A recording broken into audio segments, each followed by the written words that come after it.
आज हम आप लोगों के सामने एक इन्फॉर्मेटिव वीडियो ला रहे हैं।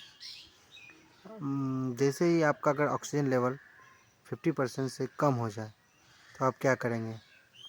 उसमें हम लोग करेंगे क्या, एक होम्योपैथिक की मेडिसिन आती है जिसका नाम है एस्पिडोस्पर्मा क्यू। उसको हम SOS के तौर पे हर 10 मिनट पे 20 ड्रॉप थोड़े से पानी में उसको पिएंगे। फिर जाके हर 10 मिनट पे 20 ड्रॉप के साथ पीते पीते उसकी ऑक्सीजन लेवल इंक्रीज़ होने लगेगी। उसके होते के साथ साथ फिर जाके क्या करेंगे, उस पेशेंट को एक प्रोन पोजीशन में उसको सुला देंगे। आप देखिए कि उसकी जो ऑक्सीजन लेवल होगी कुछ देर में ही 90% से ऊपर हो जाएगी। थैंक यू दोस्तों।